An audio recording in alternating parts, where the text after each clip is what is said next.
À présent, mesdames, messieurs, c'est avec une certaine émotion que j'invite à présent celle dont le talent hors norme la conduira, j'en suis sûr, à tous les honneurs. Ma fille, ma fierté, Madame Claire Liblanc-Neveu, premier secrétaire de la conférence du stage, à venir déclamer son discours devant vous intitulé « Jeudi, il fera beau ». Vas-y, Claire, emporte-nous dans ton torrent cru.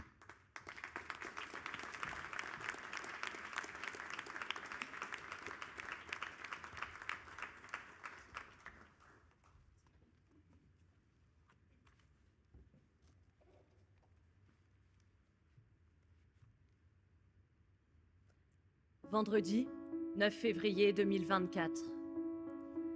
Vendredi 9 février 2024, il s'en est allé. Vendredi 9 février 2024, la mort, après avoir plaidé pour la vie. Vendredi 9 février 2024, une voix a cessé de plaider, sa voix qui pourtant ne cessera de résonner. 43 ans en arrière, c'était un jeudi. Il était là, il était prêt. Ce jour-là et cet instant, il allait le faire.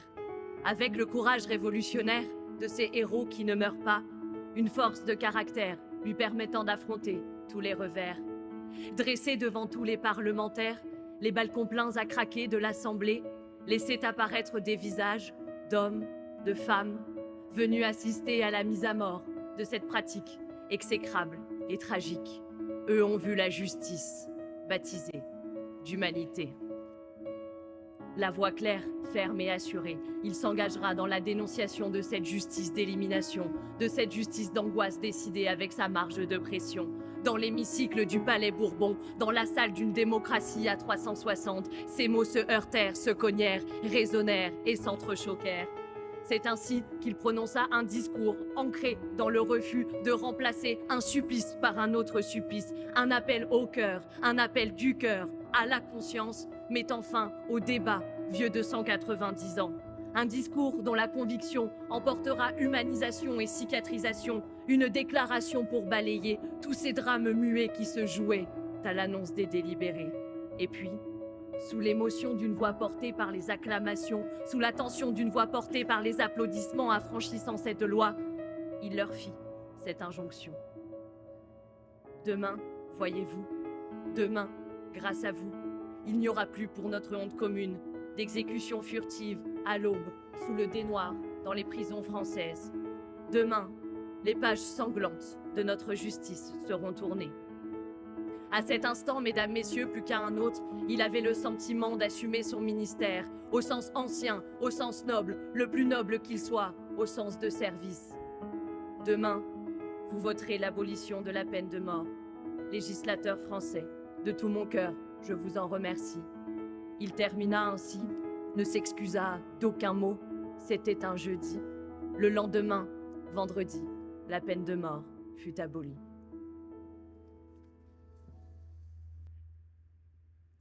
Madame le bâtonnier, monsieur le vice-bâtonnier, distingués invités en vos titres et qualités, mes chers confrères. S'émouvoir de révérer cet illustre dont le mérite dépasse encore la gloire était un devoir de mémoire. Pourtant, son souvenir par un labeur immense ne doit ni nous faire pâlir, ni nous faire blêmir, mais bien plutôt réfléchir à la façon dont on peut encore saillir. Puisque l'admiration nous guérit de l'indifférence à la désignation, puisque l'expérience n'est pas que la fiancée des jours heureux qu'on éclaire à la bougie, et si malaisé me soit encore confiée la tâche de nous comparer, mes chers confrères, ne rougissons pas, ne nous mésestimons pas, car dans le bataillon judiciaire, nous disposons nous aussi du pouvoir de faire changer les « et si » en « pourquoi pas », et ce, grâce à la plus belle arme qu'il soit, nos voix. Nos voix, nos mots, l'oralité, font de l'avocat un soldat du progrès, un combattant du piétinement, un homme de rang de l'avancement. Et si finalement, la plus noble tâche du pouvoir législatif ne serait pas de nous rendre la politesse qu'il nous doit, car à y regarder de plus près, les premières pierres des grandes réformes de notre ère n'ont-elles pas été jetées lors de petits ou grands procès? Et si finalement plaider n'était pas la clé permettant de faire sauter le verrou tenant en cage ce fléau de l'immobilité? Bien sûr que les mots de l'abolitionniste sont d'une beauté démocratique absolue, d'accord. Mais aspirons, nous aussi, à notre tour, tous les jours, à notre façon et à plein poumon, plaidons. Plaidons pour faire de chacun de nos engagements des combats constants et quotidiens. Obstinons-nous. Même si les mots n'atteindront très certainement jamais le palais Bourbon, obstinons-nous. Quelles que soient nos attributions, on ne va nulle part sans horizon. Alors plaidons, quelle que soit la cause, elles sont toutes essentielles. Quel que soit le décorum, cela ne rend pas les mots plus solennels. Quelles que soient les histoires, elles méritent toutes d'être racontées. Les plus belles histoires sont d'ailleurs celles qui n'en sont pas. Alors, le monde, ne s'étant visiblement pas arrêté de tourner un vendredi, et dans l'attente inespérée de voir un jour promulguer cette loi organique Liblan II, il a bien fallu trouver un sens à tout cela. Ce sens se trouve précisément dans la conscience de croire qu'il y aura toujours et tous les jours cette force oratoire qui nous pousse à l'espoir. Et oui, à notre si petite échelle, se battre encore et encore, c'est peut-être le triste sort de ceux qui exercent encore, mais jamais sans conséquence lorsqu'on le fait avec persistance, y compris le samedi et le dimanche. Oui, plaider sans chuchoter le samedi et le dimanche, car les plus belles batailles sont aussi celles que l'on mène cachées du monde et dans l'intimité profonde. Le samedi, le dimanche, dans le calme retrouvé d'une salle des pas perdus, dans l'affre d'un palais vide d'individus. Le samedi, le dimanche, là où le temps gagné du repos ne doit pas être du temps perdu pour ceux qui doivent être défendus, car les voix ne prennent ni week-end ni vacances lorsqu'il s'agit de liberté. Je voudrais ici vous parler de la liberté de l'opprimé, celle de l'étranger, celle du chien de prairie, celle de celui dont les actes ont tutoyé l'ignominie. Pour que leur liberté ne devienne pas une liberté qu'on ne pourrait toucher qu'avec des gants. Pour que leur liberté ne devienne pas une liberté que l'on ne pourrait toucher qu'après s'être lavé avec des grandes eaux. Alors pour eux, ayons les grands mots. Des mots contre ces propagateurs de la foi qui, du haut de leur chair, incarcèrent, en pointant sur eux des index accusateurs encore plus longs que leurs mains, et surtout, pour éviter cet élan de résignation, de toute façon, il sera condamné demain. Demain, lundi. Il paraît que les gens détestent le lundi et j'en suis. Pour autant, je ne les ai jamais autant considérés depuis qu'il m'ait été permis de plaider dans la chambre du Second Empire. Création pour l'écumation d'une population ramassée sur la voie publique qui encombrait parquets et cabinets. Combat d'urgence, certes, mais surtout combattre le postulat d'une sécurité qui serait placée au-dessus de la liberté. Loin des lundis au soleil, vous l'avez compris, ici c'est le lundi en CI. Défendre, assurément, mais se défendre surtout de l'urgence, se défendre à contretemps, se défendre contre les violences de la justice d'urgence, lorsque chacun des dossiers sont considérés comme des cavaliers sacrifiés d'une justice essoufflée. La bataille se résumera ici, à prendre le temps qui ne nous est pas donné, afin que cette chambre, ni aucune autre d'ailleurs, ne devienne des fabriques de jugement. Débordez donc volontairement, afin que justice d'urgence ne rime ni avec bonne enfance, ni avec mauvaise défense. Et même si le décorum ne permettra pas de masquer la violence de l'institution, ne jamais répondre aux empressements de la police d'audience, car non, les méchants derrière la vitre ne sont pas des présences fantomatiques. Cassez donc volontairement la célérité d'une cadence bien trop élevée, là où la faute avouée n'est pas la moitié pardonnée. Alors, je vous l'accorde, mesdames, messieurs, ça n'en vaudra très certainement pas la peine, mais ça en vaudra toujours le coup. Oui, ça en vaudra toujours le coup. Si loin des sciences du passé soient les dossiers, si loin des débats animés ou médiatisés soient-ils, d'aucun ne mérite une voix essoufflée. Par la voix, par la parole, ne jamais se soumettre à la dictature d'un rôle trop chargé qui se veut roi, ne pas se dépêcher ni s'arrêter au prétexte d'une justice asphyxiée qui n'a ni temps ni moyens, et ce, dans n'importe quel domaine. Loin des vociférations endiablées d'une cour d'assises, loin de la jante masculine qui parle fort et prend de la place, plaider dans les couloirs des gens qui ne s'aiment plus, pour les gamins du divorce, pour les mômes de l'ASE, plaider contre l'État dans les CRA, en construction, expropriation, liquidation. On oublie aussi qu'il y a derrière des vies angoissées et des voix essoufflées. Ne jamais chuchoter la défense d'aucun intérêt, et surtout, pour ceux qui ont dans le regard toute la noirceur du monde, ayons les mots de ceux qui la fréquentent. Le lundi, le mardi. Le mardi, voici venu le jour de l'étendard du progrès, car non, nous ne faisons pas que passer. Mardi pour bousculer, contrarier les pensées bien trop ancrées. Mardi pour oser déclamer et avancer. Mardi pour ne pas pactiser avec des phénomènes effrayants, rendre la voix aux rassurants. Des mots libres, des mots désentravés. Pour ceux dont la pensée totalitaire refuse la différence, l'égalité et le progrès. Fût-ce au prix de menaces ou de signes plus inquiétantes encore. Fût-ce au prix de réactions idiotes ou violentes. La résonance des prétoires pour assourdir l'opinion publique.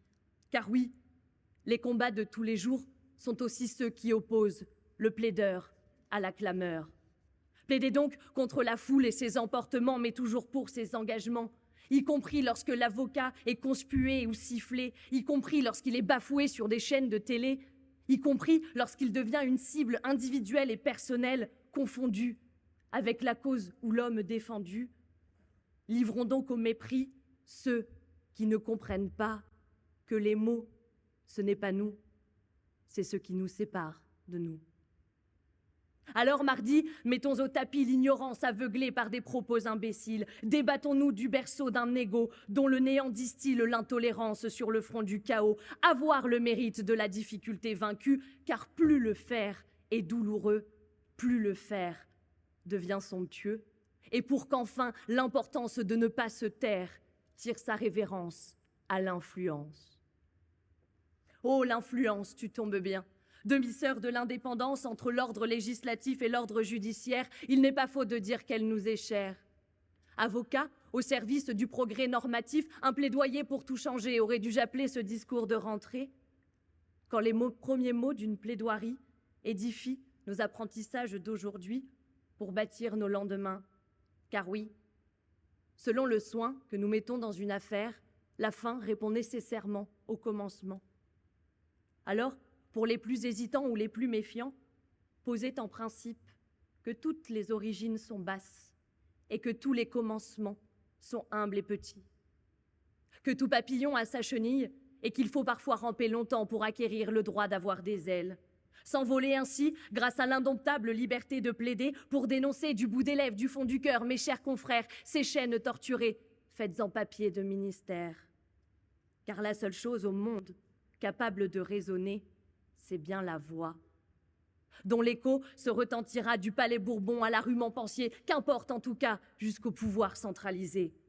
Marie-Claire Chevalier, Patrick Henry, Bernard Bossuet, dernier condamné pour délit d'homosexualité, Ranucci, tous furent le symbole d'une époque qui avait besoin de changer, le symbole d'une époque qui avait besoin d'aller voir ailleurs et de se dégourdir le cœur.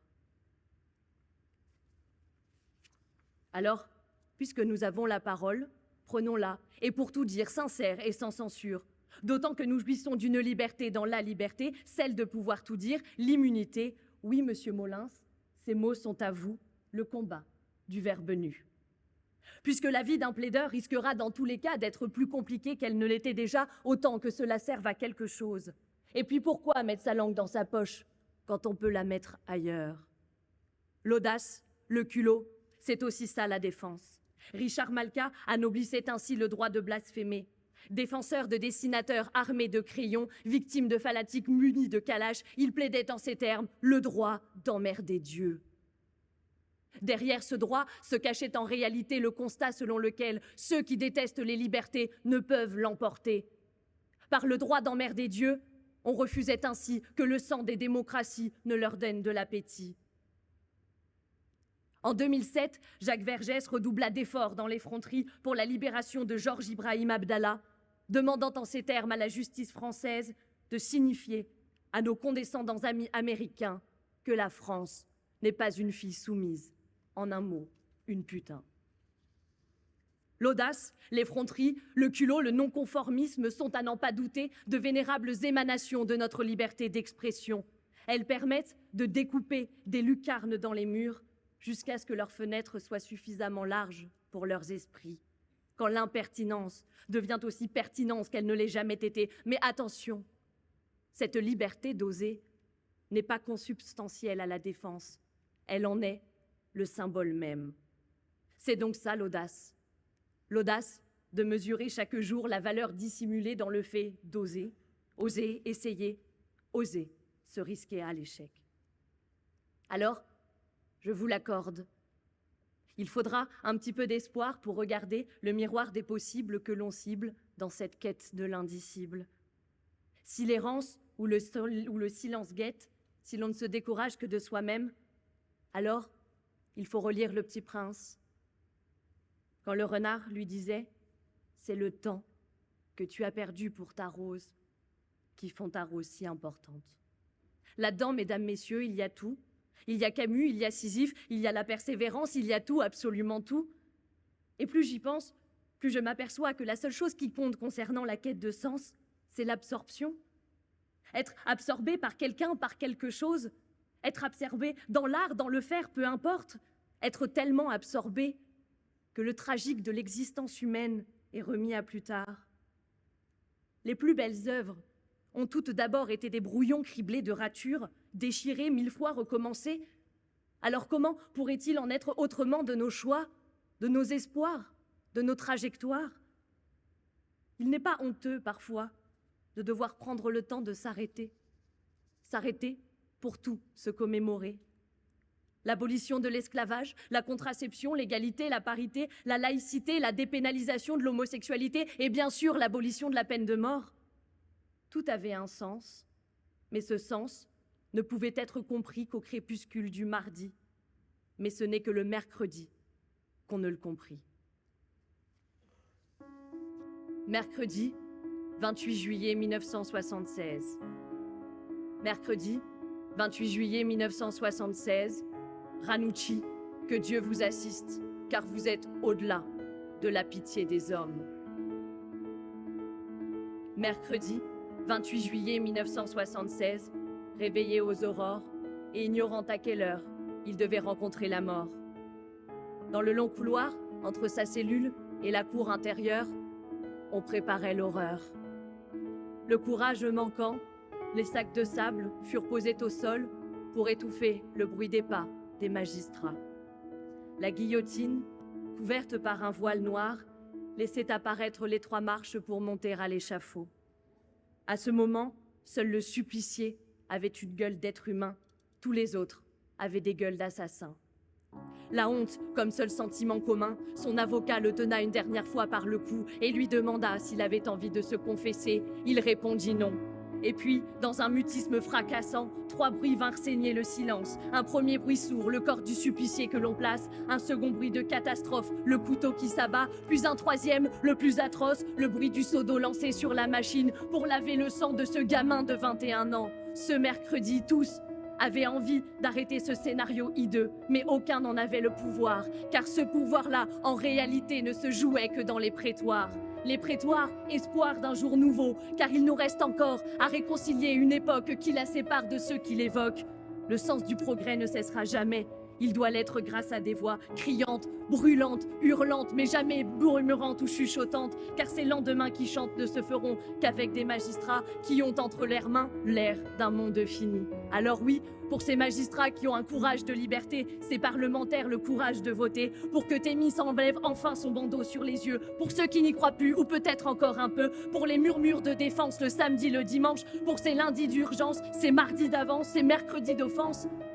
Plaidons. Plaidons. Car demain, dans le creux silencieux d'une aube renaissante, où le ciel effleure la terre de sa sainte naissance, un chemin s'ouvre, tel un mystère non compté, et enlace les cœurs d'une promesse doucement murmurée. Je dis, il fera beau.